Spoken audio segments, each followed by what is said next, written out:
Bonjour Marlène Schiappa. Bonjour Marie-Claire. Ravie de vous accueillir sur le plateau de Smart Woman. Merci. Alors Marlène, je ne vais pas vous présenter parce que vous êtes quand même très connue après 7 ans, même plus, d'exercice de la fonction de ministre. Et puis vos engagements sont connus à la fois pour la cause des femmes notamment, où vous avez depuis longtemps beaucoup investi sur ce thème-là, mais vous êtes également écrivaine, conférencière, vous êtes et vous avez été entrepreneur, et entrepreneur dans la tech, c'est quand même un point important parce qu'on ne l'a pas suffisamment dit, enfin bref, des casquettes très, très diverses. Et aujourd'hui, vous avez rejoint le groupe Tilder, donc là, vous vous occupez de communication et d'accompagnement d'entreprise. Et vous avez récemment lancé une nouvelle initiative qui est la création d'Active. Bon, donc on va bien sûr en parler. Mais avant de parler de ça, je voulais vous poser la première question. Finalement, qu'est-ce qui s'est passé? À partir de quand vous vous êtes intéressé, vous avez pris conscience, vous avez eu envie de vous engager et vous avez commencé à vous engager sur la cause des femmes? C'est vrai qu'il n'y a pas un matin où je me suis réveillée en me disant tiens, je suis féministe, mais l'observation de petites inégalités. Moi, je suis d'une famille méditerranéenne, j'ai un père corse, une mère italienne, donc avec des traditions. Les garçons font les cabanes et les filles préparent le repas. Mais c'est vraiment quand je travaillais chez Havas, quand j'avais 22, 23 ans et j'attendais ma fille, je voyais que c'était pas la même chose pour les hommes et les femmes d'avoir un enfant. Et c'était vraiment ça le point de départ de mon engagement, de l'association Maman Travail que j'ai créé, voir que les femmes mangeaient un sandwich au-dessus de l'ordinateur en programmant des rendez-vous médicaux et qu'elles étaient toujours en train de courir en partant, alors que les hommes avaient l'air d'avoir beaucoup de temps libre, même ceux qui avaient des familles nombreuses. C'était une interrogation en fait à la base, qui est une observation de cette injustice qui a fondé mon engagement.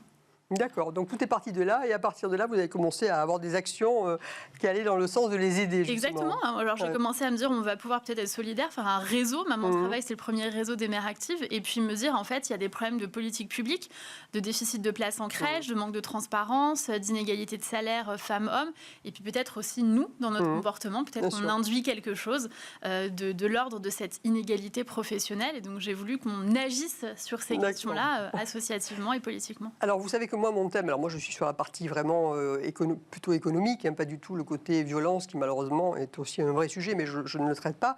Et donc vous savez que j'ai ce thème de la juste place des femmes dans les sphères de pouvoir, je précise. Donc bon, est-ce que ce concept vous le reprendriez à votre compte? Qu'est-ce que vous en pensez? Complètement. Moi je pense que c'est un concept extrêmement intéressant parce qu'on est toujours en train, d'abord en France on est très philosophique. Je rentre d'un déplacement à New York et dans les entreprises à New York, les femmes me disent, nous ici on est pragmatiques sur la question de l'égalité femmes-hommes. En France, c'est vrai qu'on aime réfléchir, et moi j'aime bien ce côté à la française, où on réfléchit, on intellectualise un petit peu les choses, et on essaye de trouver finalement une mixité femmes-hommes, comment on peut partager un même espace de pouvoir, de responsabilité, et trouver une juste place, une place juste. Ça me semble évidemment ce qui est souhaitable pour les femmes, et pour les hommes aussi d'ailleurs. Oui, pour l'équilibre global de la société d'ailleurs, ce que je disais en introduction. Alors vous avez entendu Marie-Christine Maillas, donc avant vous, qui, elle, mentionnait notamment ce frein important qui est l'image du pouvoir, la relation des femmes au pouvoir. Alors, qu'est-ce que vous en pensez? Qu'est-ce que vous observez sur ce sujet-là? J'ai trouvé très intéressant ce qu'elle a dit, et moi, j'irais même plus loin, je dirais qu'il y a un genre de backlash contre les femmes qui réussissent, et on le sait, c'est dans l'inconscient collectif. J'ai sorti un livre qui s'appelle « Nos si petites ambitions », je raconte dedans le syndrome de l'Oscar, c'est-à-dire le fait quand les femmes ont une récompense, elles divorcent, elles sont quittées. L'INED a montré quand une femme gagne plus que son mari ou son compagnon, elle a plus de probabilité d'être quittée par son compagnon. Et ce ne sont que des exemples de la vie personnelle pour montrer que je pense que nous avons intériorisé le fait qu'une femme qui réussit et qui est visible, elle va le payer d'une manière ou d'une autre à un moment. Donc ce côté, le pouvoir qui rebute, je suis persuadée que inconsciemment, on a au fond de notre réflexion, on a vu tellement des femmes réussir et s'en prendre plein la figure en retour de cette réussite, que nous avons intériorisé une partie de cela, je pense.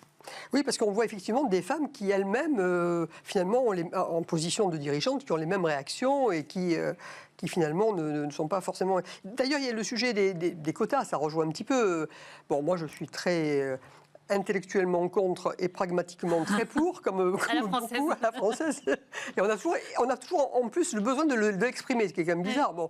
Mais bon, les quotas, c'est vrai que la loi a quand même fait beaucoup progresser les choses. Copé-Zimmermann, la loi Marie-Pierre Rixain. Bon. Comment vous voyez cette évolution? Et finalement, au sein de vos différentes activités, puisque, encore une fois, vous avez touché à plusieurs mondes, Qu'est-ce que vous voyez comme différence? Comment vous voyez les choses? Moi, je pense que c'est un mal nécessaire, les quotas. Donc, je vous rejoins.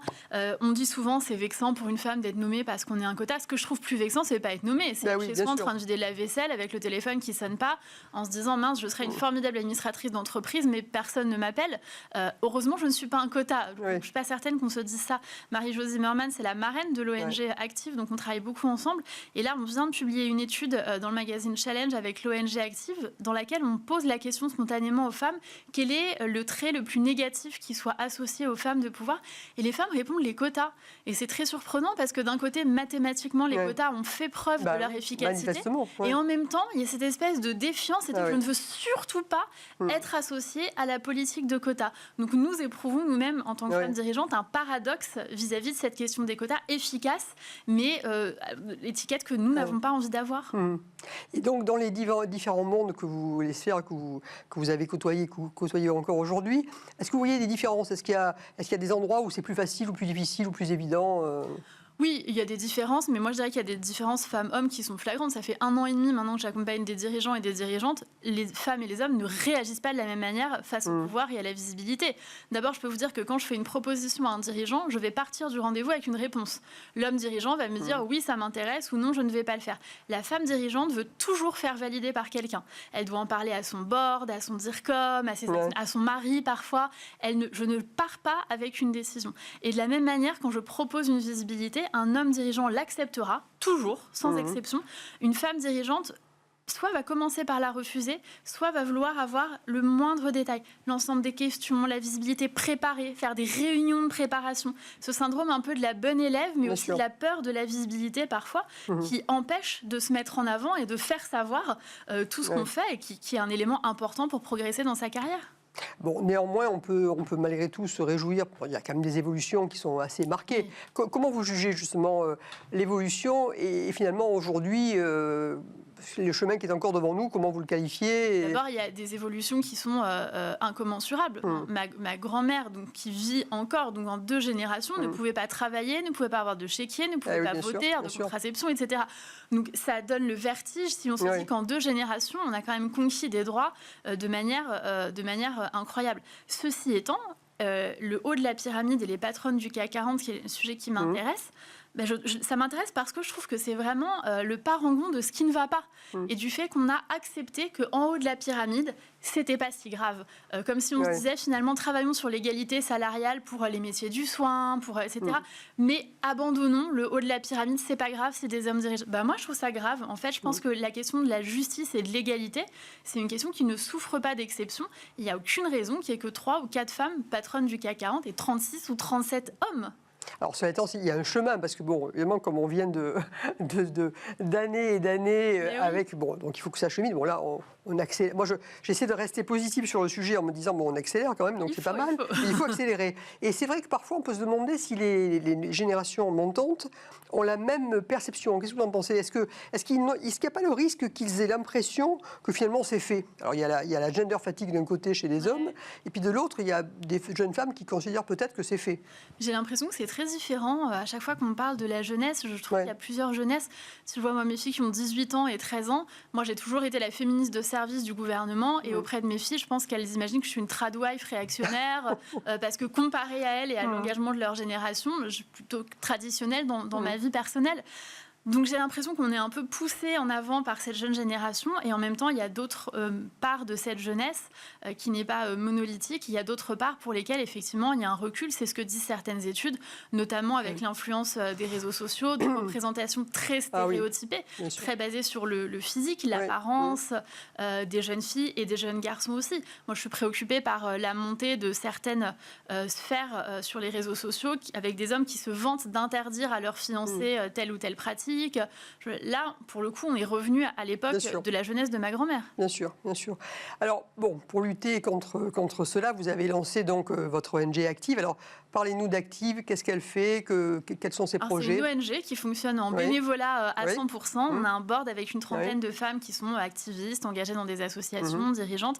Et notre action phare, parmi d'autres, c'est le lancement du Next Women 40, qui est donc une liste de femmes aptes à devenir patronne du CAC 40. Parce que j'en avais vraiment marre d'entendre des actionnaires, des comités de nomination, mais aussi des chasseurs de tête me dire « j'aurais adoré nommer une femme ». Hélas, je n'en ai pas trouvé. La fameuse phrase de Christine Lagarde. Hein, quand Exactement, la femme qu'on n'a pas trouvée, c'est la femme qu'on n'a pas cherchée. Moi, j'ai voulu démontrer qu'avec un jury, avec la patronne de LinkedIn, des chasseurs de tête, la présidente d'Air France, etc., mais tout le monde bénévole, on pouvait passer en revue des centaines de profils de femmes, membres de COMEX, patronnes de gros ETI, etc., et trouver ces futures patronnes du CAC 40. D'ailleurs, l'une d'elles, Hinda Gharbi, est devenue vraiment patronne du CAC 40. Entre-temps, il y a eu le CAC 40 est rentré. Voilà, on n'y est pour rien, mais Bureau Veritas est rentré au CAC 40.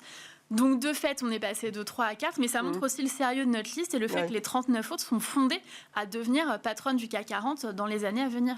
Et alors, au-delà de cette liste que vous allez actualiser, comment vous allez faire? Il nous reste 1 minute, mais comment vous allez faire désormais pour le faire vivre tout ça? C'est une vraie difficulté parce que c'est pas si évident d'avoir des critères objectifs qui s'appliquent aux femmes comme aux hommes. De ne pas avoir plus de critères pour les femmes. Elles ont toutes été reçues à l'Élysée. La liste est parue dans les Échos. Et donc, on va continuer, bien sûr. Il y aura une prochaine édition en novembre pour toujours mettre en valeur ces femmes. On est la seule ONG où des femmes bénévolement donnent de leur temps pour propulser la carrière d'autres femmes que parfois on ne connaît même pas. Mais on estime que leur talent et la cause en vaut la peine. Bon, donc on regardera et au fur et à mesure que vous cocherez des cases de femmes qui, de la liste, deviendront, ça sera une preuve. Bon, absolument. Écoutez, on peut se le souhaiter de toute façon largement. Arriver à une mixité au moins dans le CAC 40. Oui, un équilibre. Non, mais c'est vrai qu'il n'est pas du tout question d'aller dans l'autre sens, mais l'équilibre est tout à fait important. On a encore une bonne marge. Donc absolument, on est bien d'accord. On peut avancer. Bon, écoutez, en tout cas, merci beaucoup pour votre action et merci de continuer tout ça. Notre émission est terminée, donc merci de l'avoir suivi et je vous donne rendez-vous au mois prochain. Merci.